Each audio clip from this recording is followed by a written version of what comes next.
The Galactic Council chamber erupted in chittering laughter as Ambassador Zexthul delivered what he believed to be the killing blow to humanity's application for membership. Laws! The insectoid diplomat's mandibles clicked in amusement. These humans think their primitive legal systems matter in the cosmos. They speak of due process and constitutional rights as if words on parchment could stop plasma cannons. The assembled representatives of 47 species nodded in agreement. The Krillian Empire's delegate, General Vorth, slammed his forearms on the podium. Where we come from, might makes right. The strong take what they want. These humans and their lawyers, what use are word warriors against real warriors? Human Ambassador Sarah Chen stood calmly at the defendant's podium, her expression unreadable. She had listened to 3 hours of mockery about humanity's obsession with legal frameworks, judicial processes, and what the aliens dismissively called bureaucratic warfare. Are you quite finished? Chen asked, her voice cutting through the laughter like a blade. The chamber fell silent. Good, she continued. Because I have a proposition. You claim our legal system is worthless against military might. I propose we test that theory. General Vorth's reptilian eyes narrowed. What are you suggesting, human? A challenge. Your forces against ours. Winner takes all. Either humanity gains full membership and our legal framework becomes part of galactic law, or we withdraw our application permanently. The council exchanged glances. It seemed too easy. Humanity had barely mastered interstellar travel, while species like the Krillians had been waging war across the galaxy for millennia. Very well, Ambassador Zexthul clicked. But we choose the battlefield, the Narration system. 3 planets, multiple asteroid belts, no civilian populations. Standard rules of engagement apply.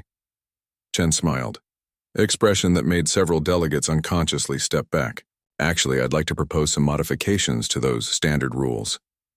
3 months later, Admiral Thokmar of the Krillian 4th Fleet stared at his tactical display in confusion. The human fleet had arrived at Narration right on schedule, but something was wrong. Alongside their modest collection of warships came transport vessels. Lots of them. Sir, his tactical officer reported, the humans are requesting permission to board our flagship. What? Under what authority? They're citing Galactic Treaty 47B, subsection 12, which apparently grants any combatant the right to serve legal documents before engagement. Admiral Thokmar's mandibles clicked in irritation. Let them come. This should be amusing. What boarded his ship wasn't what he expected. Instead of warriors, a small group of humans in strange formal attire arrived.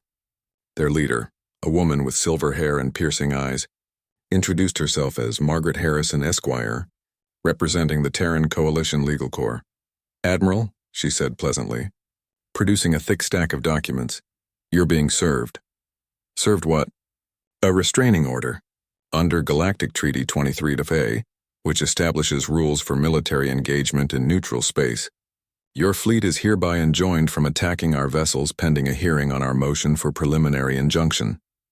The Admiral's translator seemed to short-circuit trying to process the legal terminology. What? You see, Harrison continued, when your government agreed to this conflict, they signed a binding arbitration agreement that included adherence to all existing galactic treaties. Treaty 23A clearly states that no military action can commence in neutral space without proper environmental impact assessments. Environmental... what? Oh yes. The Narration system is home to 17 species of protected spacefaring organisms. We've filed for an emergency conservation order. Here's your copy of the filing. As the Admiral struggled to comprehend what was happening, Harrison's team spread throughout his ship, serving papers to every officer they encountered. Your weapons officer is being sued for criminal negligence. His threat to vaporize every human ship constitutes terroristic, threatening under Galactic Code 156C. Your navigator is facing charges for reckless endangerment flying a dreadnought through protected shipping lanes is a Class B felony, and you, Admiral, are being charged with conspiracy to commit genocide. This is insane, Thokmar roared. We're in the middle of a battle!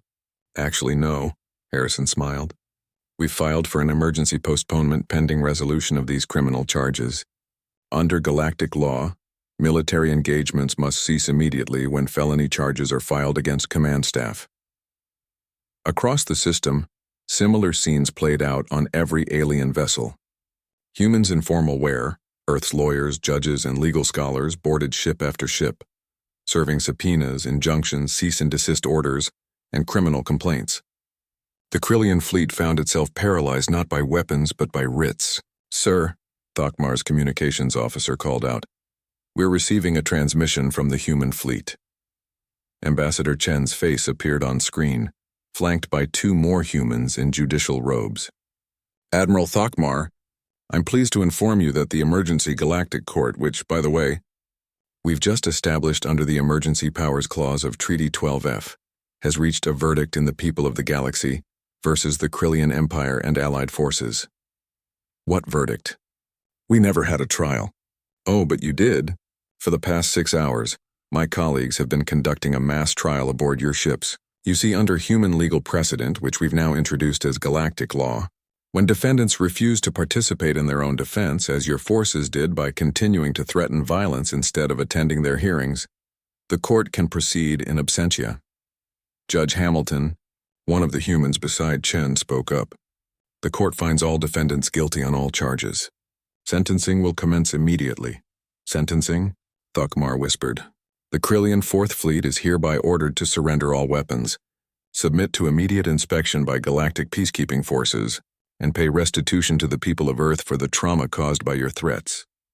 Failure to comply will result in additional charges of contempt of court." Throughout the system, alien weapons powered down as legal scholars cited regulation after regulation, treaty after treaty, precedent after precedent.